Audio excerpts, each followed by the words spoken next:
ఉన్న బంగారాన్ని విడిపించి ఆ రోజు ఆన్లైన్ రేటుకే మేము కొంటాం. Sharma gold company. Telugu Desam party నాయకుల కర్మాగారమని టీడీపీ జాతీయ అధ్యక్షుడు నారా చంద్రబాబు నాయుడు తరచూ అంటుంటారు. తనయుడు నారా లోకేష్ కూడా టీడీపీ కర్మాగారంలో తయారైన నాయకుడే. మేలిమి నాయకత్వ లక్షణాలతో 2024 ఎన్నికల్లో విజయ శంఖారావం మోగించాడు. 226 రోజులు, 97 నియోజకవర్గాలు, 2100 గ్రామాలు, 3132 కిలోమీటర్లు పాదయాత్ర చేసిన లోకేష్ వెనువెంటనే పాదయాత్ర కవర్ చేయని జిల్లాలో శంఖారావం పేరుతో సభలు నిర్వహించారు.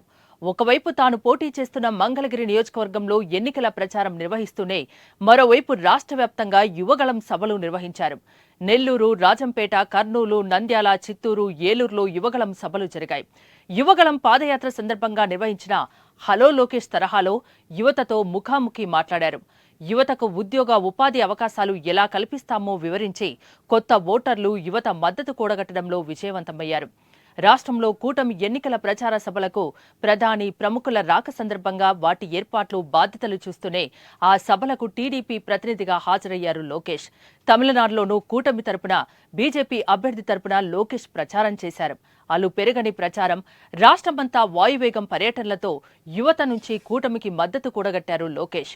యువగళం వినిపించిన లోకేష్ కూటమి విజయంలో కీలక పాత్ర పోషిస్తూ విజయ శంఖారావాన్ని పూరించారు. సుమన్ టీవీలో మీ పర్సనల్ అండ్ బిజినెస్ ప్రమోషన్స్ కోసం కింది నెంబర్కి కాంటాక్ట్ చేయండి.